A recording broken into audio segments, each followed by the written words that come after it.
So it is currently 9:42 p.m. on January 20th. I'm going to be doing another wear test, at least for a few hours. Don't know how long I'm going to be up, but the last wear test I did was pretty good. So today we're doing 2 different eyeshadow primers. The rest of me is done. On this eye here, we have the Beauty Crop Stuck on You. On this eye here, we have the Gerard Cosmetic Clean Canvas in Fair. The label is like wearing off on the back, so to make sure nothing is stuck in any cracks or creases. This one here is stuck in my mobile crease. It usually does stick in the mobile crease, so I wanted to make sure the rest of my face was done. Make sure that this one is also fine. Jack, that cat, for whatever reason, stops so loud on this house. All right, so really quick, the rest of my face, so I can just get it out of my way, is I'm wearing a Wet n Wild lipstick in Rebel Rose and the Sigma liquid lipstick in Corda Rosa. I have the e.l.f. Hydrating Camo Concealer in Light Beige and 16-Hour Camo Concealer in Fair Beige. This is one that was sent to me in PR. This is one I bought. As you can see, these shades are quite a bit different. So I used one to darken up the other because the other one is way too white. And yes, I said that correctly. Highlighter is the Super Shot Cheek in Spellbound. This is from ColourPop. It's like an iridescent shifting purple pink one. The blush is from the name that shall not be named, or the brand that shall not be named. It was a collab with Madison Miller in Sweet Stuff. L'Oreal Lumi Bronze, and you are in what, light? Light. I finally found where it was located. So brows is the BH Brow Pencil, HD Brow Pencil in Brunette. BH Cosmetics did just file Chapter 11 bankruptcy. They're currently selling off intellectual properties. None of the stuff on their website is on sale or anything like that right now because I did go look after I saw the report that was filed last Friday on January 14th. I did see the report, so I had to go look and see. There are like 5 or 6 palettes from them that I did want to get. I have an entire cabinet full of like mostly BH, and they're not completely like going out of business, but they are selling off some of their inventory, and maybe another company's going to buy them out. I don't know. But I just figured I would say that. But this is a BH Brow Pencil. And then the clear brow gel is from St. Lux. So that's that. In my waterline, I have the L'Oreal Infallible Longwear Eye Pencil in Nude Beige already. And that's the face. So I have an e.l.f. mascara here, which is one that they actually sent me, and I don't like it because it transfers. So I'm going to go ahead. I've already color switched me brushes. I'm going to grab the Dollhouse palette. I have the first row is what I'm going to be working with today. I know not everybody likes colorful eye looks, so I try and do a neutral eye look and a colorful eye look when I do eye looks because not everybody that watches my videos, for the few of you that actually do watch my videos, quite a few of you are in neutrals, which is fine. I know my friend Q, she wears a lot of neutral eyeshadows, and so I like to do, she asked me specifically like years back to start doing like at least a neutral eye look, so that's why I started doing like a colorful one and a neutral one. So today is just neutral. So this is the second part of the video that I'm doing. This is part 2 of another video, so this will be stuck in at the end. I'm going to be doing minimal talking. So we're going to be working with this entire first row here, because it's all neutral shades. So there's Undress, Plastic, Fasten, Marionette, and Mannequin. And there's no like real light shade, but there's 3 mattes and 2 shimmers. So I'm going to start with Undress first. And I don't have technically a mirror, so I'm just going to swipe one out of the makeup that has already been being used. I'm doing my monthly makeup basket a little bit differently this time. So, yeah, there's that. All right, so I'm going into Undress first. What brush are you? B4. So this is not much darker than my skin. It's a little bit of a peach undertone. I'm going to go ahead and put it under my eye as well. And I ought to zoom you guys in. That was the wrong direction. There you go. That's as zoomed in as you're going to get being that far away from me. I'm going to go ahead and drag this all the way in on the inner part of my eyelid, since there isn't a like color that I would normally like use on the inner corner. In this row, I'm just going to use the matte shade.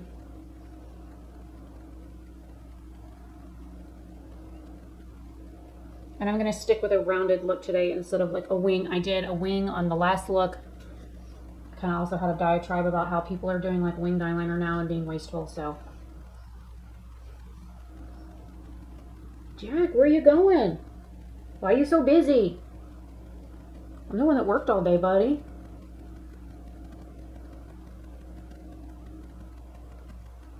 Yeah, maybe I'll just ramble.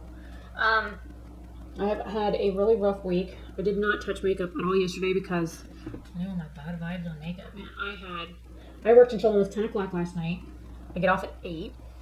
I worked until like 9:53 because I was on the phone with a customer who, don't get me wrong, was fabulously nice. I was glad that I got a chance to talk to him because I was able to get a better understanding of his issue. We talked specifications. We talked why he moved to the location he's currently at. We even talked about his little one. And I said, be prepared for this. And he's like, yep, I kind of already understand that. But I was able to figure out what was going on and get some information for the customer, which is what he desperately needed to fix a problem that he's had going on for a while because somebody else was supposed to do it. They didn't. That one color plastic is such an ugly color. It's like this camel. It's like orange looking. I hate colors like this. I'm going to go into that Fasten shade, which is super dark. Let me swatch that too. It's like a purpley brown. Let me clean those off. Okay, so we're gonna bloop this on the outer edge and pray it doesn't stick in one spot. So anyways, the first little bit of the phone call that I had with him, he like took a breath and just let it go. I was like, the entire time, because he like, I asked him a question and he ran with it. And, you know, of course, it was a lot of information that he passed at one time to me. And it was amazing that, you know, he felt comfortable enough to explain all that stuff to me. Because, you know, most people would probably have looked at him like he had 3 heads and 2 of them were spitting fire. The other one was confused. So I was glad that he felt confident enough in me as an agent to take in what he was telling me and go with it, which, you know, it takes a lot sometimes, because some people are like, I don't know if you're able to do this, and I don't want to like talk over your head, but I'm going to talk over your head anyways, and you're not going to understand anything that I'm telling you, but I'm just going to keep talking to you because I know you're a moron and you're not going to get it. I mean, most customers will deal with most people like that, and this gentleman figured out real quick that I was up to speed with everything that he was saying. I didn't have any questions. I mean, there was a couple of times I tried to stop him and he just kind of just rambled on. So I just kind of let him go. And every time he would take a break, I was like, I tried to say something and he'd start going again. I'm like, oh, Lord. So it was a good chunk of time where I was just going, okay, oh, wait. And then he would go and start talking again and I couldn't ask a question. So I had to like write my questions down to like when he took a breath, I could like blurt out my questions really quick. So I'm sure my QA team is going to have a heyday grading that phone call, because it was a whopper. I had several difficult phone calls yesterday. First thing when I got in, I started working my first case. And then one of the other people on my team was like, I've got this customer on the phone. They're looking for so-and-so, I think. Oh, no, wait. It was, I've got this customer on the phone. They refuse to give me their name. I can't get their phone number from them. They won't tell me anything about what's going on. All they're doing is yelling and cussing at me. And the person who was on the phone with them was like excruciatingly stressed out. You could just tell by what they were saying and how they wrote it, what was going on. And I was like, send me the call.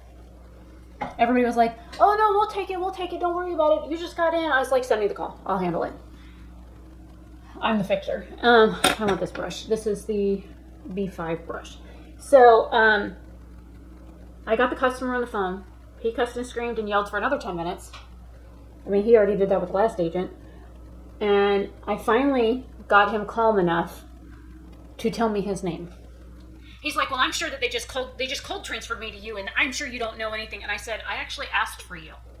What? Why would you do that? I said, you seemed upset. You needed help. Let me help you. And then he told me his name. After I said, I'm here to help. May I have your name, please? And then he gave it to me, and he's like, well, I'm sure you didn't. I was like, May I have a contact phone number for you just in case we get disconnected during this call? Well, the last person didn't even call me back. I said, that's why I want your phone number, just in case something does happen. I can call you back. Fine. So he gave it to me. I said, okay, let me try and pull up your account. He's like, well, I've got a case number. I was like, oh, fantastic. That would help so much. Thank you. So I got the case number from him, and I'm helping, I'm pulling things up. I said, okay, I see this and this and this, and this person reached out to you. And, well, that person was stupid. That's not how you want to start a conversation about an agent on your team. Real, not stupid, not as savvy with computers, but okay.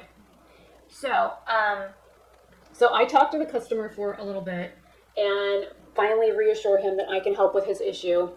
He explains what's going on, and I said, oh my God, I've done that myself. So I knew what had happened with what was going on. I said, can you send me some photographs of what's going on? You know what? I think I'm going to take my finger into that weird orangey whatever shade and just kind of place it in the center of my lid and then blend it from there. I really don't want this color on my eye, but I want to use the entire row. And there's another shade that's similar to it I can put over it. And then I'm going to blend. Okay, so let me grab the B2 brush, which is a little short, stubby pencil brush. So anyways, the customer finally let me help him. I'm going to lightly tap in and grab that color. Customer finally let me help him. I reassured the customer that I promised him that I would research his case, I would review everything, and I would call him back that day. This was first thing in the morning. I spent an hour and a half reviewing every communication from this customer. I looked for everything. I requested more videos. I requested emails. I requested everything that my server had for this customer because I was going to be hanged if I got back on the phone with him and didn't have an answer. I even reached out to another support department and said, this is what's going on. I need graphics for what this unit is. All right, I'm going back into Undress again for the inner part to buff that back up just a little bit. So far, we're 100% matte. So I then called the customer back about 6:45 yesterday afternoon, and we talked for a little bit, and I had him do some troubleshooting, and we worked through some problems, and apologized for the miscommunication on things, and he asked specifically where certain information got wrong on his file, and I found it, and I told him, because he asked, I'm not going to tell you. If you ask me a direct question, I'm going to answer it. And I don't care if it's no for the company to do that. I gotta reposition. Oh, my butt's hurting. But I would rather have a customer have the information that they need than have another situation where they're unhappy with the information they have. All right, I'm going to take that Marionette shade and the Mannequin shade, and I'm going to swatch them both out. I think one is more copper. They are. So Marionette is definitely more copper. It's this one right here. It's a very copper-based one, and Mannequin is more like a bronze coppery kind of shade.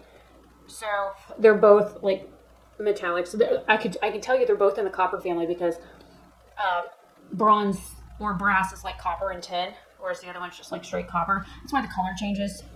Sometimes they do, copper and tin for one, and copper and iron for the other one. I'd have to look at my jewelry books to be certain. So because I popped that color on my lid, I'm going to start with Marionette first, which is the darker of the two. I'm going to do a touch of a halo eye. So I'm going to put this in the center of my lid first.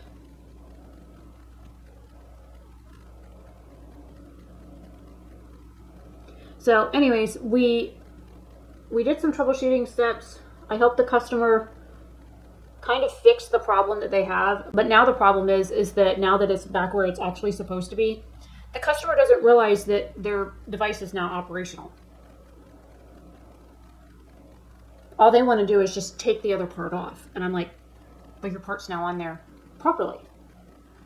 Why don't you hook the rest of the stuff up and see if it works? Yeah, but I don't want this anymore. It's like a bad child that gets a toy. They're like, ew, I don't like that toy. I'm not playing with that, until somebody else goes to play with it and they're like, that's mine. So this customer reminded me of a child like that. Not very easy to deal with, but I at least, after dealing with him that morning, I had been able to get him calm enough that he would talk to me rationally and stop cussing and raising his voice and stuff.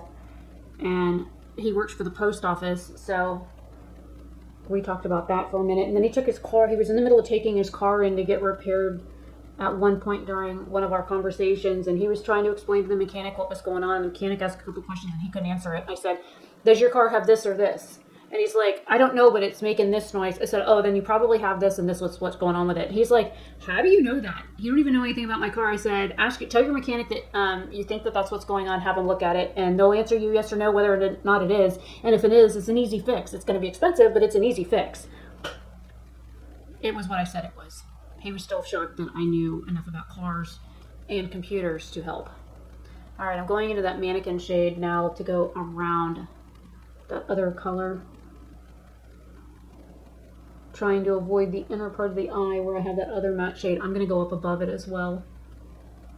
So I'm doing kind of like a halo eye, but I already carved the center out with the darker of the two shades, and now I'm just filling in around it. I might have to go back over that color with my finger as well, just to be safe. And this is the weird shimmer formula that she has that's like works best with your finger. So I'm going to go ahead and with that Marionette shade in the center of this again, just to punch it up a little bit.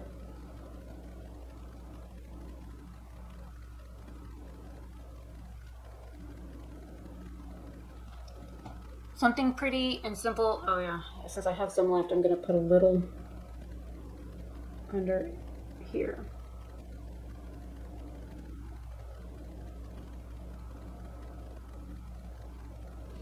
And then I'm going to take that Mannequin shade right in the very front right here. Well, so he was a rather difficult customer that I had to deal with yesterday, but the problem is that he belonged to another agent. And we're not supposed to be swiping each other's customers. But when a customer flat out says, I don't want to deal with that person again, you kind of have to take care of them.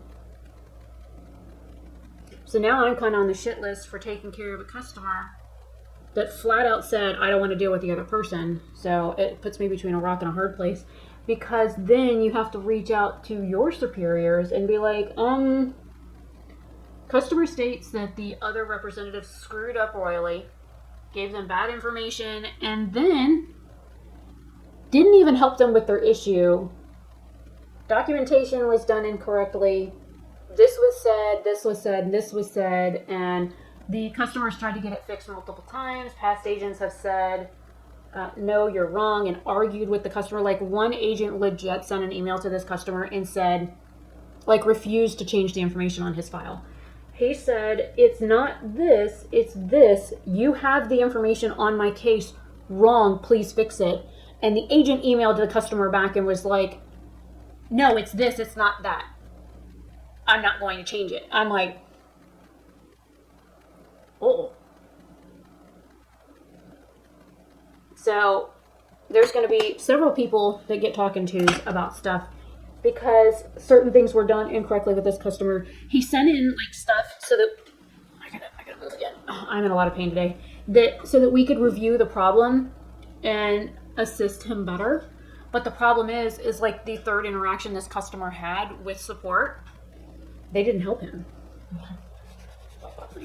And I think that's where the issue really stems from, is the third agent that dealt with him got it wrong and didn't offer to correct it. And then the eighth person who he dealt with read the information wrong, wrote the wrong thing in the file, and then refused to correct it when the customer asked to have it corrected. And then 3 more people later, they get to somebody in my department, and then they read what everybody else has done. Now there's misinformation in the file. They're going by the misinformation in the file. They didn't even ask the customer what was going on. They didn't address any of the customer's issues, which was blatantly written out to them by the customer in very clear facts. And then they didn't address any of the issues with the customer, and the documentation on the case was also inaccurate. So there's a whole lot of stuff that happened, and I had to send an email to a whole bunch of bigwigs to get this addressed, and then come to find out my email never went out. So when I brought it up in the meeting yesterday, they were like, what email? We never got your email. And then, of course, the person who I was talking about, without saying names, was like, who's it about? I'm like, nobody you know. I was like, oh, don't worry about it. I'll get it handled. I'll have to try and resend the email. Like, that's awkward. And I tried to blatantly point out where the inconsistencies were in all of the different files for this customer so that the person on my team doesn't think I'm trying to throw them under the bus. Could I throw her under the bus? I certainly could. I could point out all of the things that I found that they did wrong.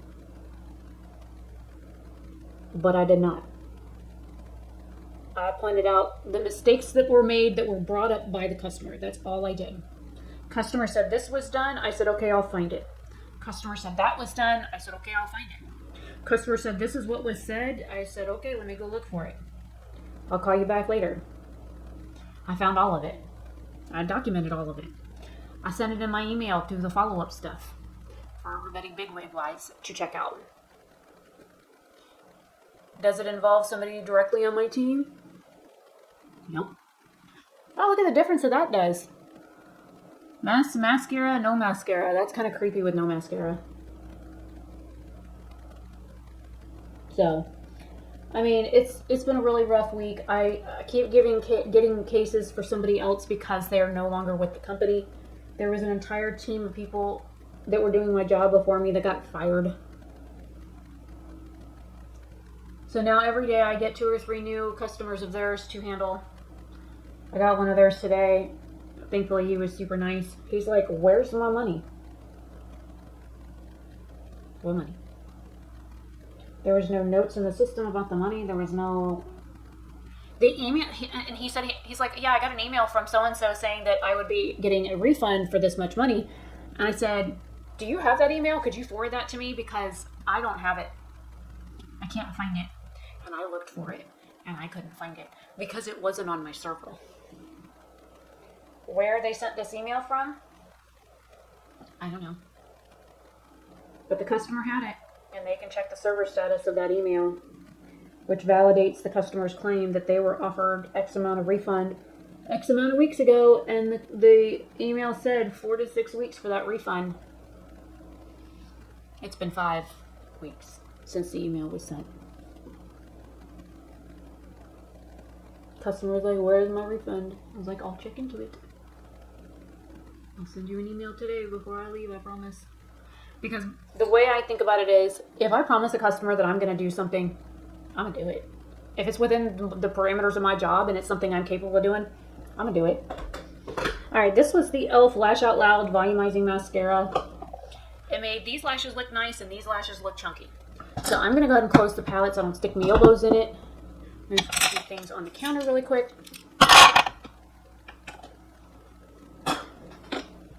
And then I'm going to actually come to the camera so you can see the eye look.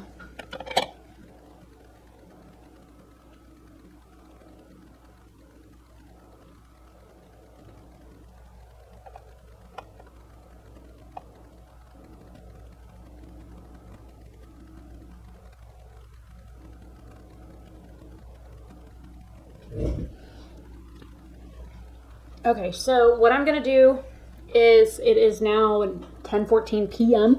on January 20th, which is a Thursday, just in case you lose time like I do. I'm going to wear this for as long as I can. I've already pulled stuff for camera battery's about to die and the recording just stopped. So it is 10:20, it's 10:15 now. I'm going to wear this as long as I can. I've already pulled like clothing and stuff for a shower. I need to eat dinner. I am tired. I don't know how long I'm going to wear this, but I will do a check-in at least before my shower to let you see what the eye looks are doing. I only have shimmer in the very center of my lid. I have a matte shade on the inner and outer corner. I did not do anything shimmery on my brow bones either.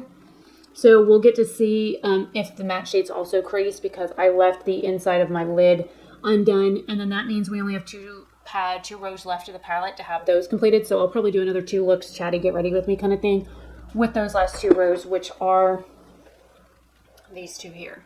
So this one here is like a green and beige row, and this one here is like a pink and rose colored row.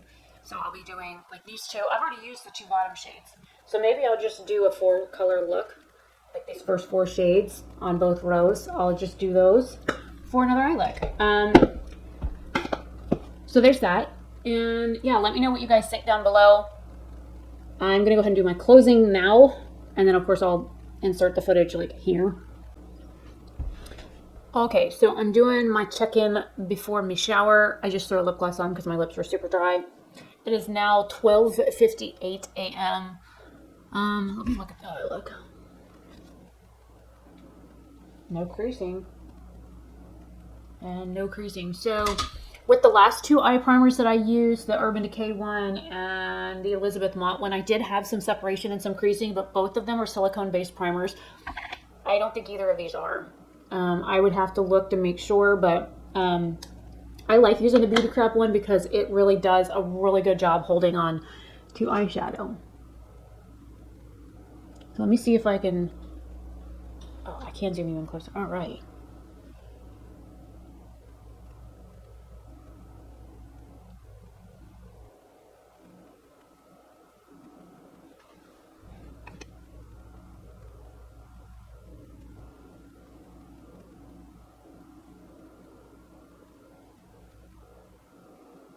So this is after a couple of hours of wear. Now granted, my under eyes and stuff look really rough, but the eye makeup looks pretty good.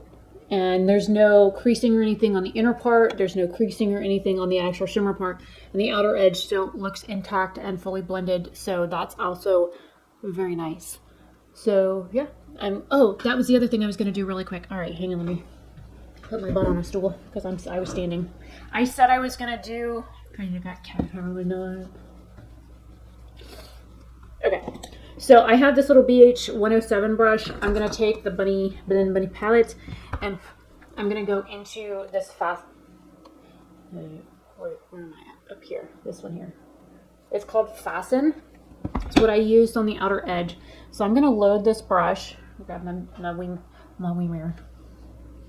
Because I said I wanted to show you what it would look like by just darkening at the root area with that dark brown. Kind of like using it as an eyeliner. I forgot I said that. It's been a really rough week, guys.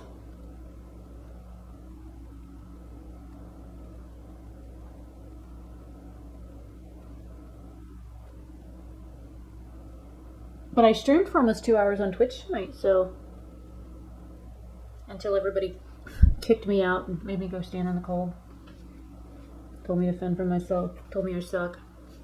Okay, so if you look, see just how much different that makes this eye look by adding the darkness from here out.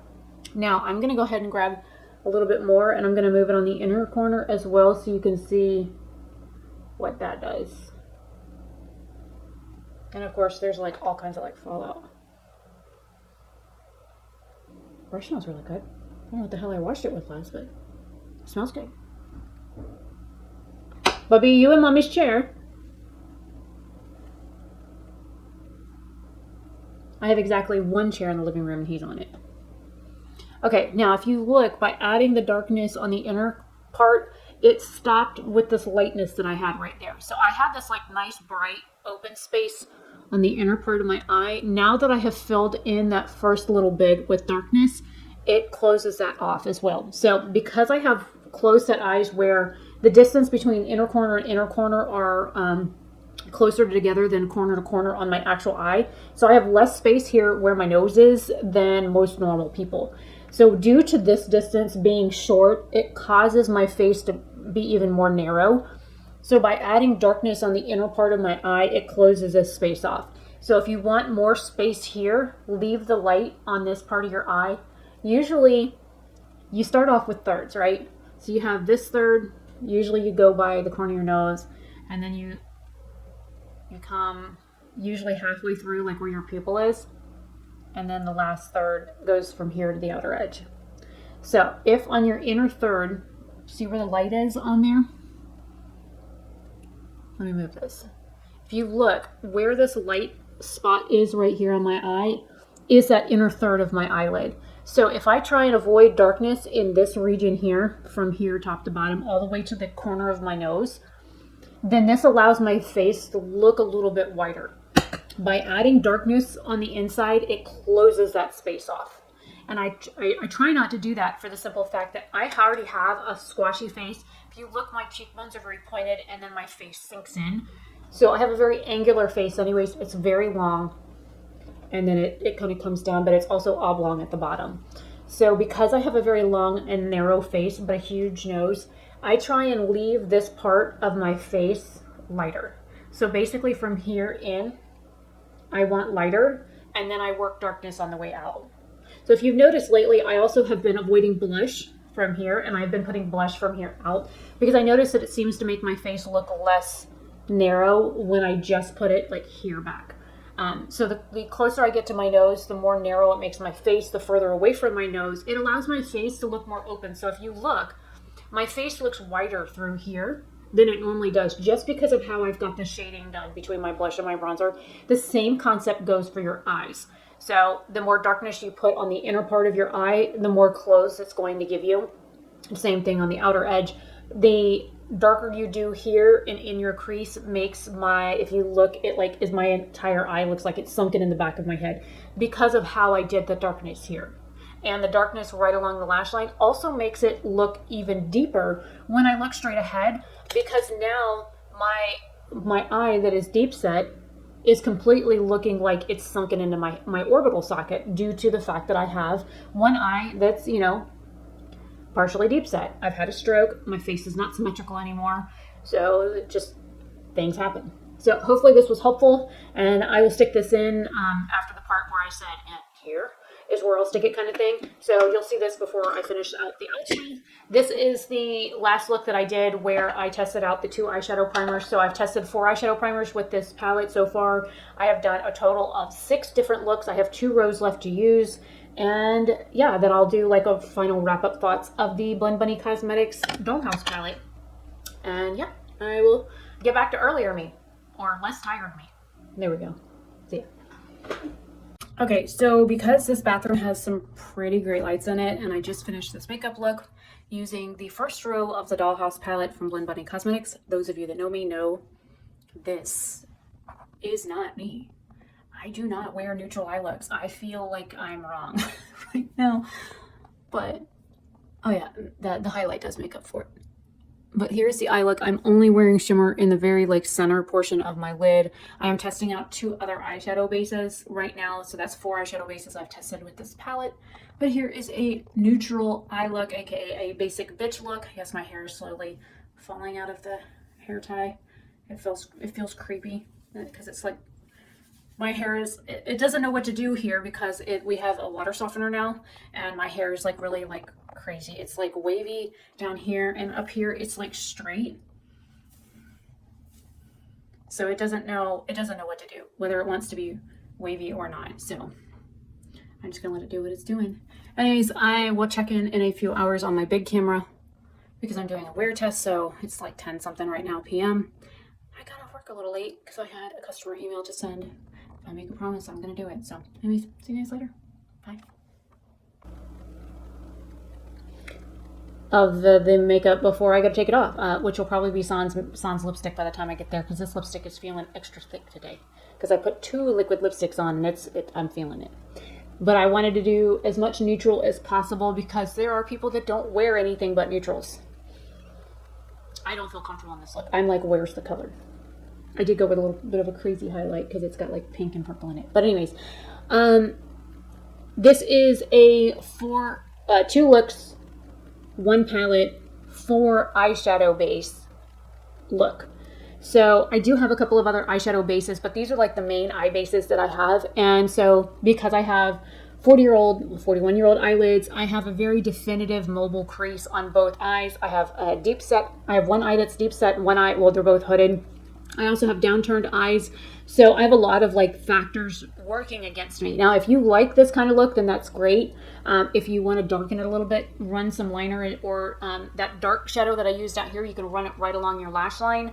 Maybe I'll do that before I get a shower. I'll come back and like darken my routage area. I'll even grab a pencil to do it. I can come back and show you what the look looks like with just this outer edge shadow along the lash line, so you can see the difference in what the colors do for the eye look. So yeah, I will record that a little bit later. I gotta charge the battery because it's flashing red at me. And I'm Rebecca Oberstadt. Leave your thoughts and comments down below, and hopefully you guys are having a fantabulous day or night, reviewer. And I will see you later. Bye.